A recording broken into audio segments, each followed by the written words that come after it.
छत्तीसगढ़ के deputy CM श्रीमान TS Singhdeo जी, केंद्रीय मंत्रिमंडल की मेरी सहयोगी बहन रेणुका सिंह जी, सांसद महोदया, विधायकगण एवं छत्तीसगढ़ के मेरे परिवारजनों, आज छत्तीसगढ़ विकास की दिशा में एक और बड़ा कदम उठा रहा है। आज छत्तीसगढ़ को 6,400 करोड़ रुपए से अधिक की रेल परियोजनाओं का उपहार मिल रहा है।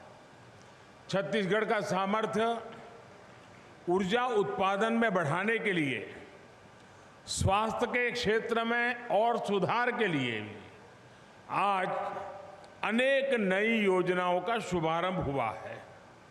आज यहाँ सिकल सेल काउंसलिंग कार्ड भी बांटे गए हैं।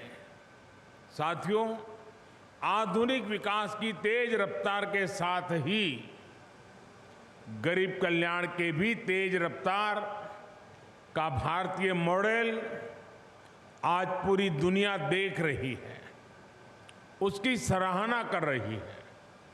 आप सबने देखा है, कुछ दिन पहले G20 सम्मेलन के दौरान बड़े बड़े देशों के राष्ट्राध्यक्ष दिल्ली आए थे।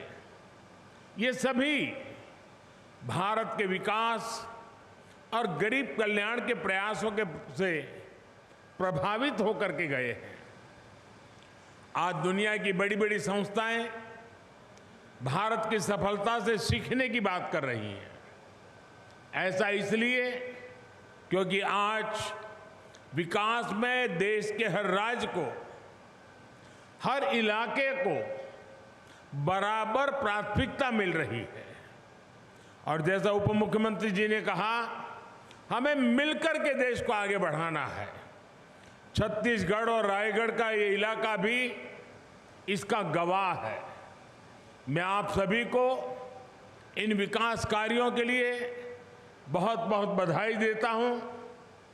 मेरे परिवारजनों, छत्तीसगढ़ हमारे लिए देश के विकास के पावर हाउस की तरह है और देश को भी आगे बढ़ने की ऊर्जा तभी मिलेगी जब उसके पावर हाउस अपनी पूरी ताकत से काम करेंगे। इसी सोच के साथ बीते 9 वर्षों में हमने छत्तीसगढ़ के बहुमुखी विकास के लिए निरंतर काम किया है। उस विजन का, उन नीतियों का परिणाम आज हमें यहां दिख रहा है। आज छत्तीसगढ़ में केंद्र सरकार द्वारा हर क्षेत्र में बड़ी योजनाएं पूरी की जा रही हैं। नई नई परियोजनाओं की नींव रखी जा रही है। आपको याद होगा, अभी जुलाई के महीने में ही मैं विकास परियोजनाओं के लिए रायपुर आया था। तब मुझे विशाखापट्टनम से रायपुर इकोनॉमिक कॉरिडोर और रायपुर से धनबाद इकोनॉमिक कॉरिडोर जैसी परियोजनाओं के शिलान्यास का सौभाग्य मिला था। कई अहम नेशनल हाईवेज का उपहार भी आपके राज्य को मिला था। और अब आज छत्तीसगढ़ के रेल नेटवर्क के विकास का एक नया अध्याय लिखा जा रहा है। इस रेल नेटवर्क से बिलासपुर मुंबई रेल लाइन के झारसुगुड़ा बिलासपुर सेक्शन की व्यस्तता कम होगी। इसी तरह जो अन्य रेल लाइनें शुरू हो रही हैं, रेल कॉरिडोर बन रहे हैं, वो छत्तीसगढ़ के औद्योगिक विकास को नई ऊंचाई देंगे। जमीन रूट्स पर काम पूरा होगा तो इससे छत्तीसगढ़ के लोगों को तो सुविधा होगी ही, साथ ही यहां रोजगार और आमदनी के नए नए अवसर भी पैदा होंगे। साथियों, केंद्र सरकार के आज के प्रयासों से देश के पावर हाउस के रूप में छत्तीसगढ़ की ताकत भी कई गुना बढ़ते जा रही है। कोल फील्ड से पावर प्लांट तक कोयला पहुंचाने में लागत भी कम होगी और समय भी कम लगेगा। कम कीमत पर ज्यादा से ज्यादा बिजली बनाने के लिए सरकार पिटहेड थर्मल पावर प्लांट भी बना रही है। तलाईपल्ली खदान को जोड़ने के लिए 65 किलोमीटर की मैरी गो राउंड प्रोजेक्ट का भी उद्घाटन हुआ है। आने वाले समय में देश में ऐसे प्रोजेक्ट की संख्या और बढ़ेगी और इसका लाभ छत्तीसगढ़ जैसे राज्यों को सबसे ज्यादा मिलेगा। मेरे परिवारजनों, हमें अमृत काल के अगले 25 वर्षों में अपने देश को विकसित बनाना है।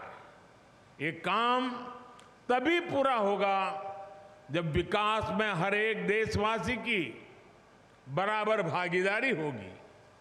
हमें देश की ऊर्जा जरूरतों को भी पूरा करना है और अपने पर्यावरण की भी चिंता करनी है। इसी सोच के साथ सूरजपुर जिले में बंद पड़ी कोयला खदान को इको टूरिज्म के रूप में विकसित किया गया है। कोरबा क्षेत्र में भी इसी तरह के इको पार्क विकसित करने का काम किया जा रहा है। आज खदानों से निकले पानी से हजारों लोगों को सिंचाई और पेयजल की सुविधा उपलब्ध कराई जा रही है। इन सभी प्रयासों का सीधा लाभ इस क्षेत्र के जनजातीय समाज के लोगों को होगा।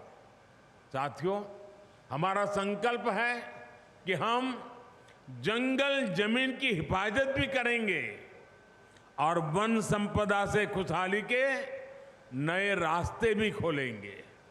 आज वन धन विकास योजना का लाभ देश के लाखों आदिवासी युवाओं को हो रहा है। इस साल दुनिया मिलेट ईयर भी मना रही है। आप कल्पना कर सकते हैं, आने वाले वर्षों में हमारे श्री अन्न, हमारे मिलेट्स कितना बड़ा बाजार तैयार कर सकते हैं। यानी आज एक और देश की जनजातीय परंपरा को नई पहचान मिल रही है, तो दूसरी ओर प्रगति के नए रास्ते भी खुल रहे हैं। मेरे परिवारजनों, आज यहां सिकल सेल एनीमिया के जो काउंसलिंग कार्ड बांटे गए हैं, वो भी विशेषकर जनजातीय समाज के लिए एक बहुत बड़ा सेवा का काम है। सिकल सेल एनीमिया से सबसे ज्यादा हमारे आदिवासी भाई बहन ही प्रभावित होते हैं। हम सब मिलकर सही जानकारी के साथ इस बीमारी को नियंत्रित कर सकते हैं। हमें सबका साथ सबका विकास के संकल्प से आगे बढ़ना है। मुझे विश्वास है छत्तीसगढ़ की विकास यात्रा में भारत सरकार ने जो कदम उठाए हैं, वो सारे कदम छत्तीसगढ़ को विकास की नई ऊंचाइयों को ले जाएंगे। इसी संकल्प के साथ आप सभी का मैं हृदय से बहुत बहुत धन्यवाद करता हूं। अगले कार्यक्रम में मैं कुछ बातें विस्तार से बताऊंगा। आज इस कार्यक्रम के लिए इतना ही। बहुत बहुत धन्यवाद।